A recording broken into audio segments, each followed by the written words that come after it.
Dios les bendiga, amados hermanos, hermanas, queridas, queridos. Dios continúe bendiciendo vuestras almas. Les habla su hermano José Ramírez y hoy quiero traer el tema la profecía de guerra en el Medio Oriente, y es precisamente por este movimiento diario de noticias que vienen del Medio Oriente, viendo y oyendo detonaciones de municiones, de bombardeos. Esto no es una noticia casual. Este es el cumplimiento de la palabra fiel, profética de Dios. Pero para eso quiero leer Daniel 11:40, que dice: pero al cabo del tiempo el rey del sur contenderá con él, y el rey del norte se levantará contra él como una tempestad, con carros y gente de a caballo y muchas naves, y entrará por las tierras e inundará y pasará. En esta profecía las escrituras ponen en relieve a dos reyes, el rey del norte y el rey del sur. Pero, ¿cuál es el significado de los reyes del norte y del sur en Daniel capítulo 11? Precisamente en este capítulo 11 de Daniel, particularmente es donde se destaca por la claridad en cuanto a detalles suministrados en un conflicto futuro y que escatológicamente va a suceder antes de la segunda venida del Señor Jesucristo a la tierra, y ese conflicto es llamado la guerra entre los reyes del norte y los reyes del sur. Pero quiero, con la ayuda del Espíritu Santo, aclarar este punto. Los reyes del norte y los reyes del sur se refieren a las dinastías Seleucida y Ptolomaica, que formaron parte de las cuatro ramas en que se dividió el imperio griego después de la muerte prematura de Alejandro Magno, o Alejandro el Grande, como usted lo prefiera llamar, en el año 323 a.C. Él murió en Babilonia, y recuerden que él no dejó herederos, no dejó hijos. El rey del norte se refiere a la rama seleucida, viene precisamente por el general Seleuco, uno de los cuatro generales que se repartieron el imperio griego luego de la muerte de Alejandro, que controlaban Siria y parte de Asia, que es Turquía. Mientras que el rey del sur se refiere a los gobernantes ptolomaicos, que gobernaban Egipto. Cuando la profecía ubica estos dos reinos geográficamente en el norte y en el sur, es en relación a Israel, porque Israel está ubicada geográficamente entre estos dos reinos, y precisamente es por su ubicación geográficamente estratégica que Israel fue un territorio disputado por estos dos reinos. Incluso hoy Israel es un territorio que los árabes, por razones religiosas, desean conquistar, y potencias como Rusia quieren invadir Israel por razones económicas, debido a las riquezas inexpugnables que se encuentran en el Mar Muerto. Rusia siempre ha sido la víbora detrás de aquel pueblo que arroja saetas y piedras contra Israel. En la guerra de los 6 días, los armamentos que los árabes dejaban en los desiertos, despavoridos, huyendo por la aparición de ángeles que respaldaban la batalla de Israel en la guerra de los 6 días, eran armamentos rusos. Daniel capítulo 11, versículos 5 al 35 menciona, o nos da a entender, nos prepara para ver el cumplimiento de una alianza entre estos dos reinos mediante el matrimonio, ya esto es histórico, entre Berenice, hija de Ptolomeo II, que es la hija del rey del sur, y Antíoco II, el rey del norte. Eso ocurrió en el año 252 a.C., y esta alianza pues trajo paz sobre los territorios, pero que duró poco, porque ambos reyes murieron y los hijos de estos dos reyes no tenían el mismo sentido de amistad convenida estratégicamente por medio de aquel matrimonio, que fue más que todo un arreglo político. Bendito el Señor. Luego, en ese mismo capítulo 11 de Daniel, del versículo 21 al 35, Daniel profetiza la llegada de un rey despreciable que vendrá sin aviso y tomará el reino con halagos, es decir, con lisonjas. Daniel estaba profetizando la aparición de Antíoco IV Epífanes, un rey seleucida que fue prototipo del anticristo. Este rey particularmente se destacó por su brutal persecución y odio a los judíos y por la profanación del templo de Dios en Jerusalén, al introducir en el lugar santo la abominación desoladora para dar cumplimiento a la profecía de Daniel 11:31. Esa abominación desoladora, aparte de que tenía que ver con el sacrificio que ordenó Antíoco IV de un cerdo en el lugar de los sacrificios del templo de Jerusalén, también Antíoco ordenó meter imágenes de sus dioses paganos sobre el altar de los sacrificios. Este hombre calcó perfectamente la persona abominable del anticristo. El Señor Jesucristo citó la abominación desoladora también, de la que había hablado Daniel, para referirse a la destrucción del templo de Jerusalén, el cual ocurrió en el año 70 después de Cristo, por medio de las hordas romanas al mando del general romano Tito. Eso está en Mateo 24, 14 al 28.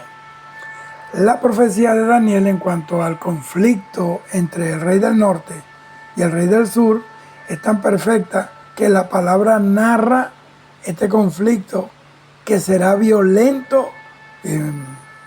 Es claro que a eso se refería por la multitud de tropas que van a actuar en esta guerra, por la cantidad de naves y de caballos. Pero a la vez, esa misma profecía lo que hace es resaltar o exaltar la soberanía de Dios. Y es como Dios diciendo, todo esto va a pasar, pero yo tengo el control de todo y de todos, de la tierra y de la historia de los hombres.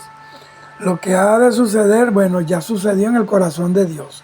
Dios profetizó que estos dos reyes, el del norte y el del sur, han de subir a la palestra mundial.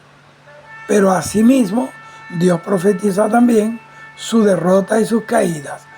Por eso es que yo, José Ramírez, enseño y predico la palabra de Dios con toda autoridad, sin temor y sin duda alguna, porque todo lo que el Señor profetizó se ha cumplido, toda su palabra profética tiene fiel cumplimiento, porque fiel es el que lo dijo.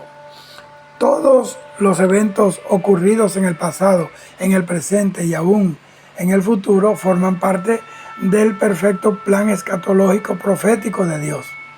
Dios es quien predijo los eventos futuros y Él es quien dirige la historia de los hombres, la historia de la humanidad. Eso tiene que inyectarnos a nosotros fortaleza y esperanza, a nosotros, los que seguimos a Jesucristo.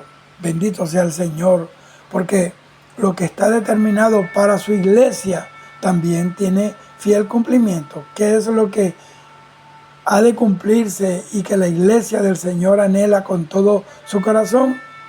El rapto de la iglesia, porque es palabra fiel de Dios. Así que el rapto está a la puerta, Cristo viene, el fin viene. Prepárate, santifícate, porque pronto sonará las trompetas. Ahora bien, aunque la profecía de Daniel capítulo 11 históricamente se ha cumplido, sin embargo, este capítulo encierra eventos que se cumplirán en el futuro, y de eso se trata la escatología. Es más, los versículos 36 a 45 revela un enfoque transicional del Antíoco IV histórico a un gobernante futuro que ha de venir. Y ese se refiere fielmente al anticristo, la bestia que sube del abismo. Este futuro rey, el anticristo, él va a repetir las acciones y copiará las características de Antíoco IV Epífanes. Va a blasfemar contra Dios, perseguirá al pueblo judío y a los que se conviertan a Jesucristo en los días de la gran tribulación, porque multitudes se salvarán por la predicación de los 144,000 y por la profecía de los 2 testigos. Se va a exaltar a sí mismo sobre todo y sobre todos y va a engañar al mundo con sus estratagemas satánicas y sus triquiñuelas del demonio. ¿Por qué? Porque él es el rey altivo de rostro. Se conocerá por la altivez. El reinado del anticristo, aunque va a ser avasallante en la tierra, tiene su final con la guerra del Armagedón, que será la antesala al establecimiento del reino milenial de Jesucristo, que encierra en realidad los gobiernos y el conflicto del rey del norte y el rey del sur. Estos eventos del futuro nos enseñan que el poder que Dios les otorgó a los hombres para que gobernaran la tierra es transitorio, es limitado y es natural. Esto es conocido bíblicamente como el tiempo de los gentiles, que es el permiso que Dios les dio a los hombres para gobernar la tierra. Y terminará este tiempo de los gentiles con el arrebatamiento de la iglesia. ¿Por qué? Porque Dios va a establecer la teocracia en la tierra a través del gobierno milenial de Jesucristo. Todo eso que se está moviendo en el Medio Oriente, la situación de la iglesia, el pecado creciente, todo eso tiene que hacernos levantar la mirada al cielo. Entonces, esos continuos accesos, recurrentes accesos y caídas de estos reyes a lo largo de la historia, es lo que nos recuerda que la autoridad humana es efímera y pasajera. Y es más, esa autoridad está basada en la perfecta voluntad de Dios, en su soberanía, que es quien pone y quita reyes. Pero el reino de Jesucristo permanecerá para siempre. Eso lo dijo Daniel en Daniel capítulo 2:44, donde dice: y en los días de estos reyes el Dios del cielo levantará un reino que no será jamás destruido, ni será el reino dejado a otro pueblo. Desmenuzará y consumirá a todos estos reinos, pero Él, hablando de Jesucristo, permanecerá para siempre. Durante el gobierno del anticristo, el pueblo judío, durante ese reino de este rey del norte, que es el anticristo, va a experimentar grandes sufrimientos y persecuciones. Pero en esos días Dios va a levantar de ellos un pueblo fiel y se volverán al temor de Dios. Y eso lo dice Daniel 11:32. Pero el pueblo que conoce a su Dios se mantendrá firme y actuará. Y este versículo ha sido un estímulo personalmente para mí, para que los que siguen a Jesucristo y sirven en su obra tengan firmeza para resistir las pruebas y llegar firmes a las puertas del cielo. La profecía de Daniel 11 tiene un enfoque tridimensional en lo histórico, en lo teológico y en lo escatológico. En cuanto al enfoque histórico-geográfico, estos dos reyes representan las dinastías seleucida y ptolomaica, y sus conflictos por el control de sus territorios siempre han producido un impacto profundo sobre el pueblo judío. En cuanto al enfoque teológico, Esta profecía resalta la soberanía de Dios y la fiabilidad de su palabra inspirada por el Espíritu Santo. Y en cuanto al enfoque escatológico, estos eventos nos deben animar a confiar en lo que Dios también tiene para la iglesia de Jesucristo en el futuro. El rapto de la iglesia, hermano. Y el rapto de la iglesia es inminente y lo tenemos ya prácticamente a la puerta. La guerra en el Medio Oriente ya fue profetizada en Daniel 11:40. Ya yo lo leí. Ese es el texto que yo usé para introducir el tema.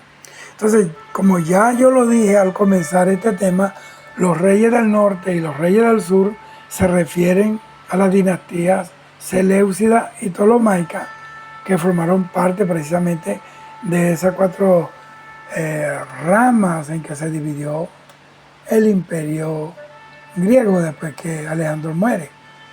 Sus cuatro generales que lucharon con él, con Alejandro Magno, a la muerte de Alejandro, pues, como él no dejó heredero, ellos se repartieron el pastel en cuatro partes.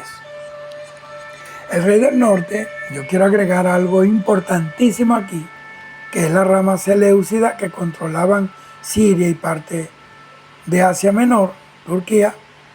El rey del sur se refiere a los gobernantes ptolomaicos que gobernaban Egipto.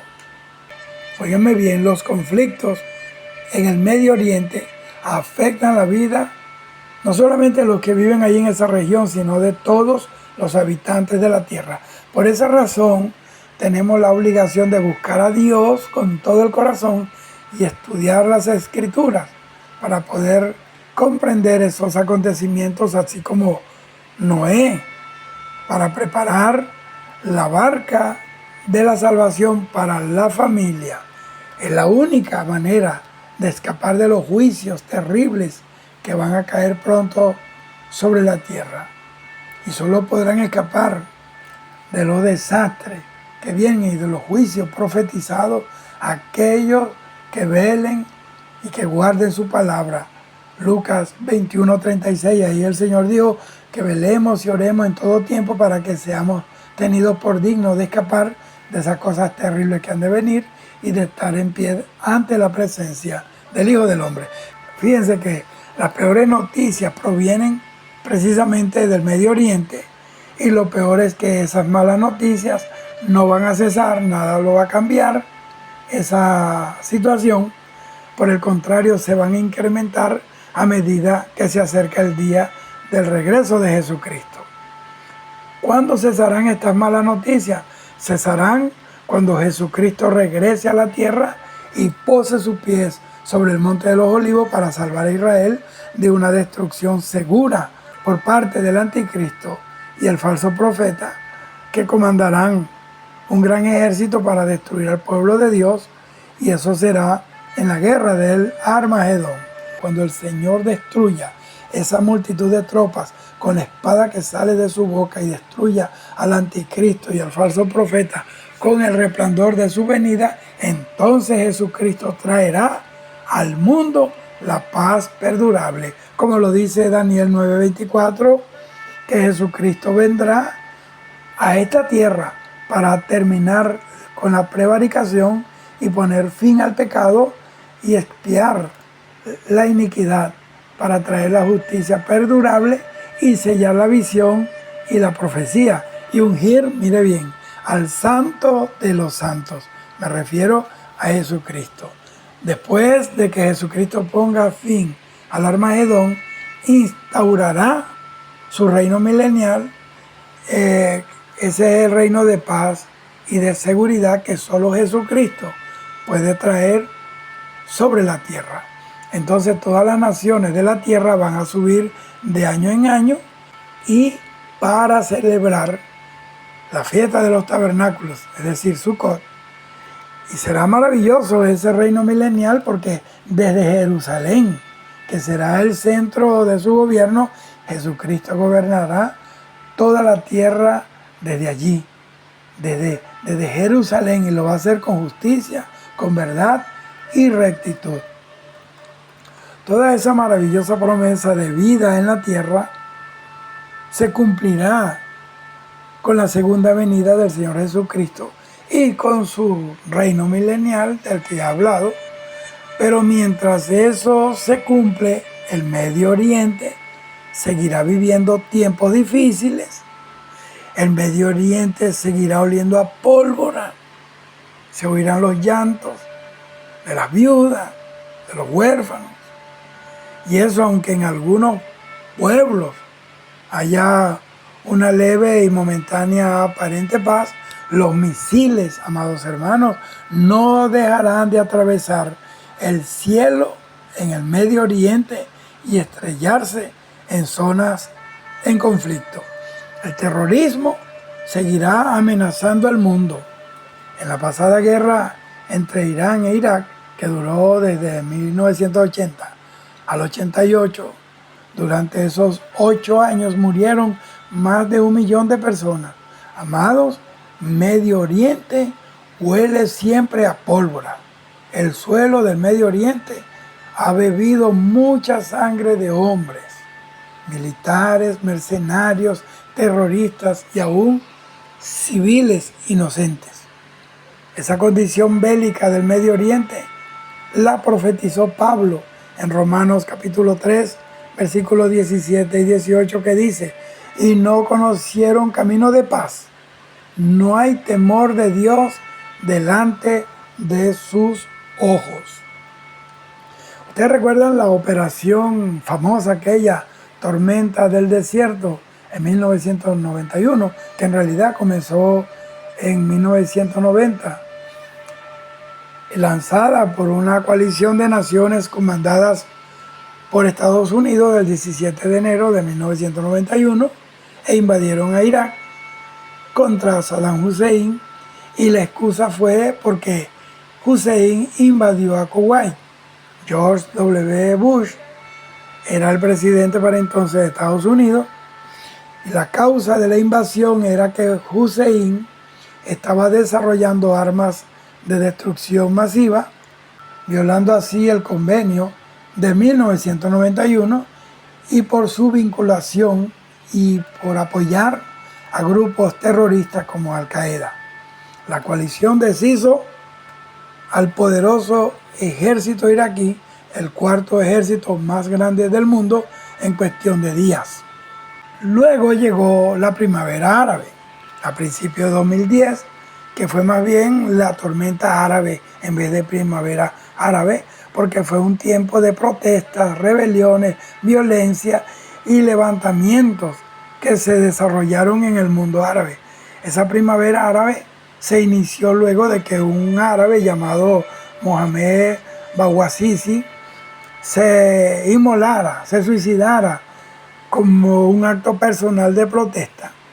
Y la protesta de Bouazizi era por la liberación de los presos políticos, por el fin de la corrupción y porque hubiera reformas democráticas. Ese fue el detonante que propició la primavera árabe. Esas protestas se extendieron por Egipto, Libia, Siria, Yemen, Omán, Jordania, Argelia y Marruecos. Y durante esa protesta, pues los dictadores Ben Ali de Túnez, que fue el primero que cayó, y de Mubarak en Egipto, fueron derrocados.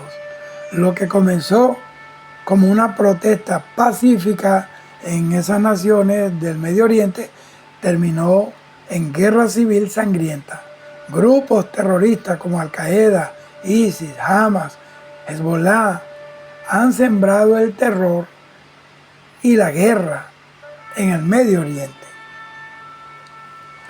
Entonces, ¿habrá más guerras en el Medio Oriente, predicador? La respuesta es sí. Es más, la Biblia revela que en esas regiones del Medio Oriente habrá guerras permanentes. Esas guerras estarán preparando el terreno y los ánimos para la guerra del Armagedón, en donde Jerusalén será el objetivo es invadir y a destruir. Pero en esta guerra los judíos clamarán a Dios y es cuando aparece Jesucristo para acabar con esa guerra, de destruir las tropas invasoras y arrojar a las dos bestias, al anticristo y al falso profeta, vivos en el lago que arde con fuego y azufre.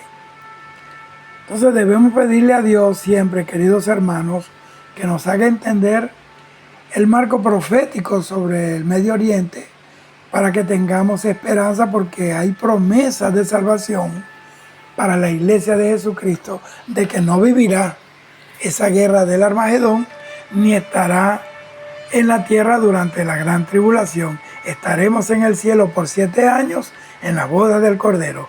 Vienen días terribles de dolor, de juicio, de muerte sobre la tierra, esta tierra impía y pecadora. Por eso debemos santificarnos, volvernos al primer amor con Dios a través del Evangelio de Jesucristo y guardar su palabra y predicar sin temor a las personas para que escapen del día espantoso de Jehová.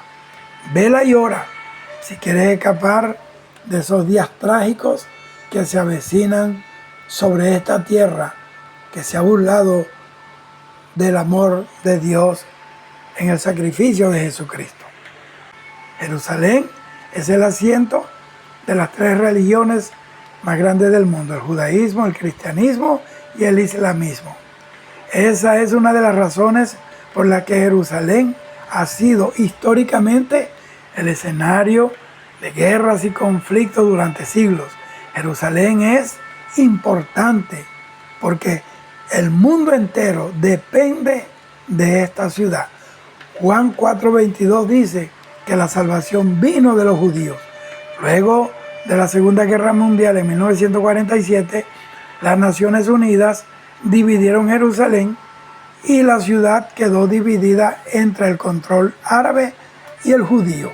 Y el 14 de mayo de 1948, el primer ministro israelí para ese entonces, David Ben Gurión, declaró a Israel un estado libre e independiente, soberano. La Liga Árabe, compuesta por 6 naciones árabes, que quiso destruir a Israel en la guerra de los 6 días.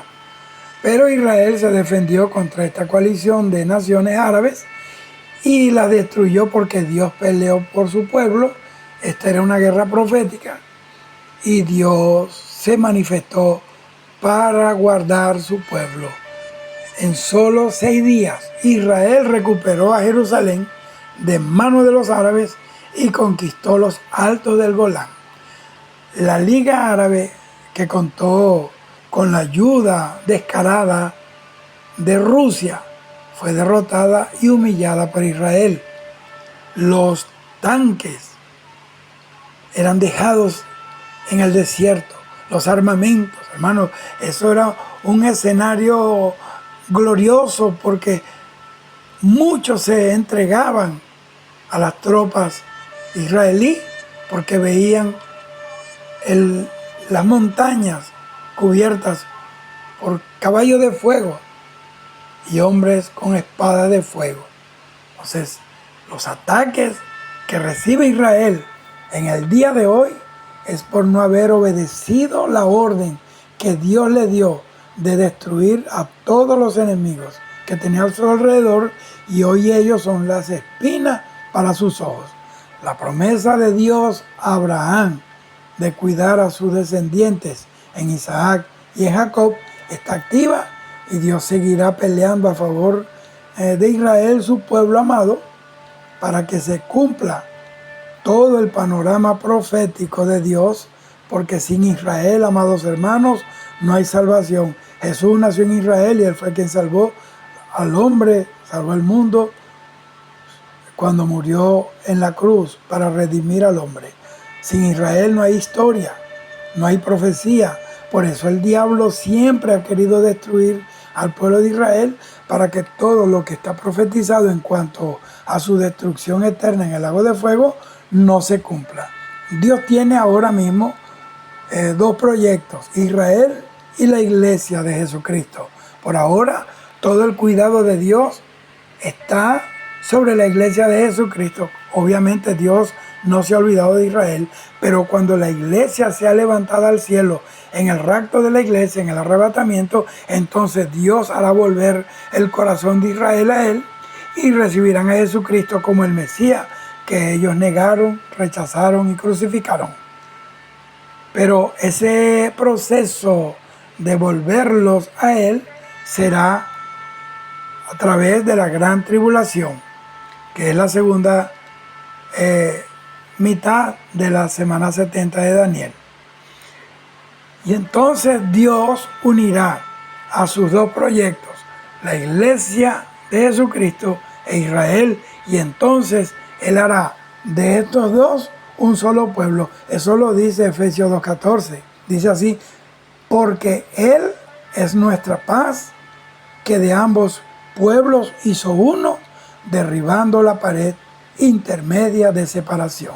Por eso dice la Biblia que Pablo dice: no me avergüenzo del Evangelio, porque es poder de Dios para salvación a todo aquel que cree, al judío primeramente y también al griego, a nosotros los gentiles. Dios te bendiga hoy, mañana y siempre. Recuerda, Cristo está a la puerta. Prepárate. Vamos como las 5 vírgenes prudentes, estemos listos, esperando que el novio viene por nosotros. Shalom.